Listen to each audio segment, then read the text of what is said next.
valuasi saham. Ya. Nah, kalau kita perhatikan yang namanya saham itu ada yang namanya harga. Nah, harga ini biasanya itu angkanya itu berfluktuasi, ya. Jadi tiap hari bisa berbeda angkanya, ya. Oke. Harga atau price itu berbeda dengan valuasi. Valuasi ini adalah nilai saham sebenarnya, ya. Real nilainya berapa sih? Jadi ketika kita mau membeli saham, misalnya harganya itu 5.000, ya. Maka kita hitung valuasinya. Jika di valuasinya sebesar 7.000, maka otomatis apa? Harga yang terjadi sekarang itu kemurahan, maka kita akan beli, ya, atau buy. Sedangkan kalau kita valuasi nilainya hanya 4.000, maka kita anggap itu terlalu mahal, jadi kita tidak beli. Atau kalau kita miliki, kita akan jual atau sell, ya. Nah, pertanyaannya gimana cara melakukan valuasi saham? Ya. Jadi valuasi saham itu ada dua pendekatan. Yang pertama menggunakan yang namanya dividend discount model, atau DDM. Dan yang kedua menggunakan yang namanya price earning ratio, atau PER. Ya, kenapa menggunakan yang namanya dividend discount model? Ya, karena yang namanya saham, ketika orang investasi di saham, maka yang diharapkan itu apa? Dia mendapatkan dividen dan juga ada kenaikan harga, ya.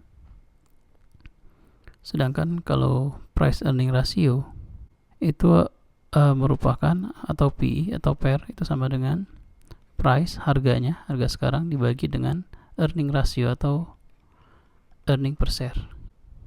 Nah, menurut dividend discount model, ya, yang namanya nilai valuasi saham atau V itu sama dengan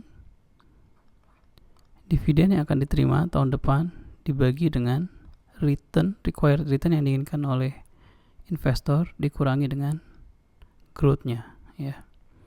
Jadi di sini maksudnya growth itu pertumbuhan dari earning per share perusahaan atau pertumbuhan dari penjualan perusahaan, ya. Oke, jadi sekali lagi valuasi dengan menggunakan dividend discount model itu D1 dibagi R minus G, ya. D1 itu apa? Dividen yang akan diterima tahun depan, ya. Atau sama dengan dividen sekarang kita kalikan dengan growth dari dividen, ya. Kalikan dengan 1 plus G dibagi R minus G, ya. Jadi dua-duanya ini kita bisa gunakan untuk menghitung yang namanya nilai suatu saham, ya. Tergantung apakah diketahui itu dividen tahun depan atau expected dividen atau dividen tahun sekarang, ya. D0, ya. Kalau D0 kita kalikan dengan 1 plus G. Kalau D1 tidak perlu dikalikan 1 plus G, ya. Selanjutnya kita akan bahas apa itu R, ya. Nah, untuk menghitung R, kita bisa menggunakan pendekatan capital asset pricing model. Jadi R sama dengan risk free ditambah beta dikali return market dikurangi risk free, ya. Ini untuk menghitung R, ya. Terus selanjutnya kita akan cari apa itu G, ya. Nah, jadi yang namanya perusahaan ketika dia punya pendapatan atau net income, ya, dia bisa melakukan dua hal. Net income tadi diberikan kepada investor sebagai dividen, atau tidak dibagikan sebagai dividen tapi dimasukkan ke dalam laba ditahan dan digunakan untuk investasi perusahaan, ya. Jadi G itu sama dengan 1 dikurangi dividen payout ratio, ya, dikalikan dengan return on equity, ya. Jadi maksudnya itu dividen payout ratio itu merupakan rasio dari dividen, ya. Misalnya perusahaan memiliki DPR 60%, ya. Artinya ketika dia punya laba ditahan atau laba sebesar 100, ya, maka sebesar 60 akan dibagikan sebagai dividen. Nah, yang 40 ini kan menjadi laba ditahan dan bisa dilakukan untuk investasi, ya. Oke. Jadi growth itu sama dengan 1 dikurangi dividen payout ratio dikalikan dengan ROI. Apa itu ROI? ROI itu merupakan return on equity atau net income dibagi dengan equity, ya. Nah, growth itu 1 dikurangi dividen payout ratio itu kadang istilahnya itu kita anggap sebagai retention rate, ya. Retention rate itu artinya dari income perusahaan, berapa persen itu yang ditahan oleh perusahaan atau tidak dibagikan sebagai dividen, ya. Jadi dari sini yang namanya valuasi itu sama dengan D0 dikali 1 plus G, di mana G itu adalah retention rate dikali ROI, ya, dibagi dengan R minus G, ya.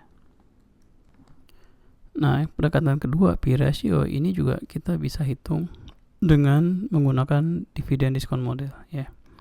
Nah, seperti kita tahu yang namanya value suatu saham itu sama dengan D1 dibagi R minus G, ya. Nah, value, ya, seandainya kita anggap value itu sama dengan harga, ya, maka kita bisa rubah persamaan ini menjadi P sama dengan D1 dibagi R minus G, ya. Nah, seandainya P kita bagi dengan E1, ya, jadi E1 itu artinya expected return tahun depan, ya. Berarti apa? Di sini juga sama, D1 kita bagi dengan E1 R minus G, ya. Nah, D1 dibagi E1 ini yang namanya dividen payout ratio, ya. Berarti apa? P per E1 sama dengan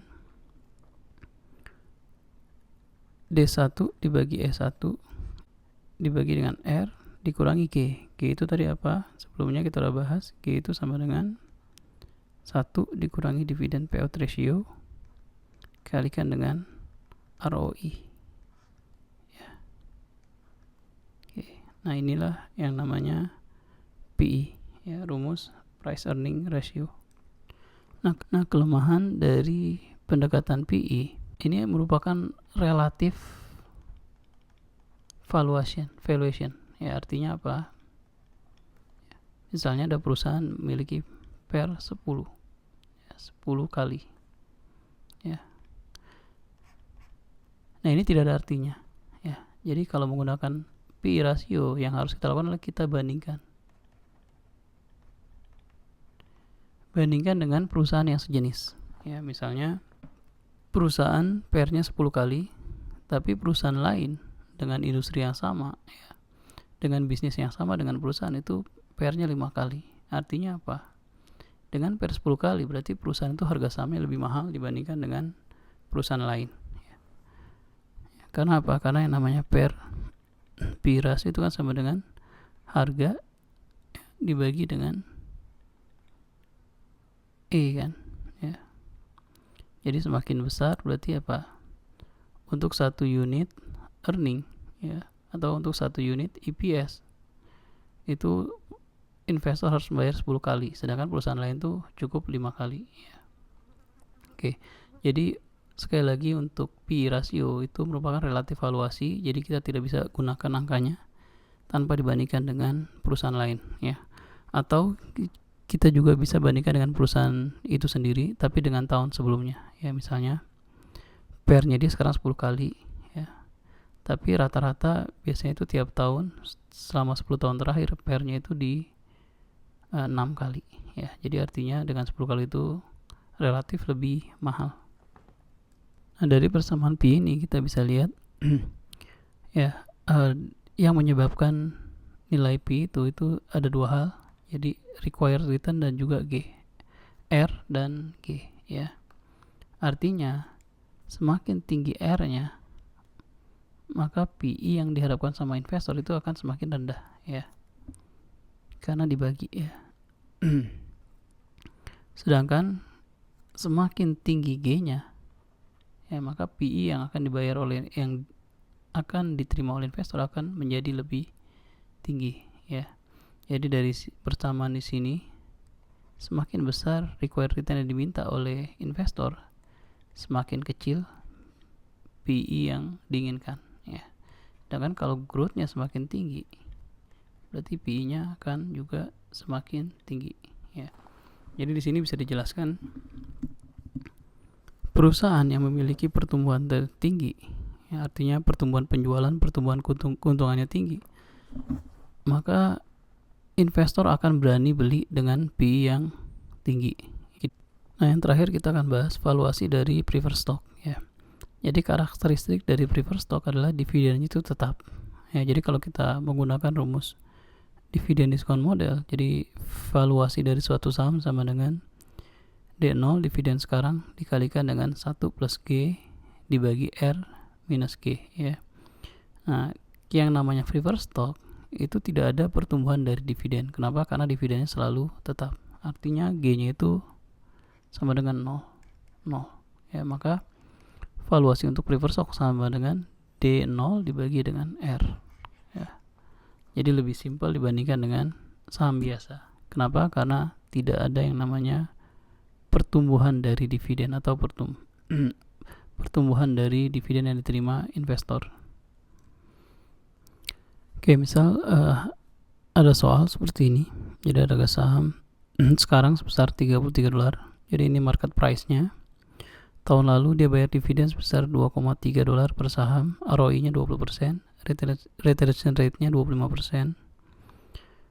Pertanyaan yang pertama adalah valuasi saham Wayne Limited jika required return-nya sebesar 15%. Yang kedua, apakah kamu akan membeli saham ini? Nah, untuk menjawab pertanyaan ini kita menggunakan rumus valuasi dividen diskon model ya. Jadi namanya valuasi itu sama dengan D0 1 plus G required return dikurang G. Oke. D0 kita ada sebesar 2,3 ya. Growth-nya kita nggak tahu ya. Required return-nya ada sebesar 15% ya. Nah, pertanyaan gimana cari growth ya. Nah, growth itu rumusnya apa? Retention rate dikalikan dengan ROI ya. Retention rate itu apa?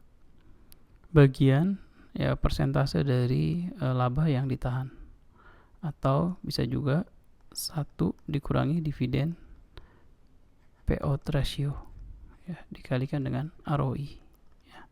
Nah, dari soal di sini kita dikasih tahu ternyata dividen yang dibayarkan 2,3 per saham ya.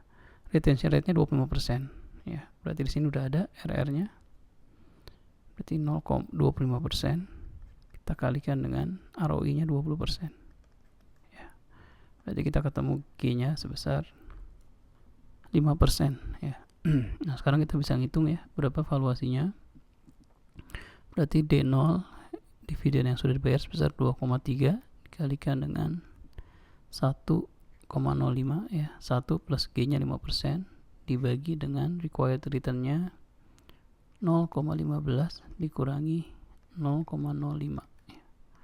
Berarti valuasinya sebesar 24,15. Nah, ini adalah jawaban untuk soal yang pertama ya. Nah, untuk soal yang kedua, apakah kamu akan beli saham ini? Dari valuasi yang kita dapatkan, nilainya sebesar 24,15. Nah, harga sekarang $33 ya. Artinya apa? Harga sekarang itu terlalu tinggi ya. Jadi price lebih besar dari valuasi. Artinya kita tidak beli ya, atau kalau kita punya saham kita jual ya. Kenapa? Karena harganya kemahalan ya. Kita hanya beli jika harga lebih kecil dari valuasi.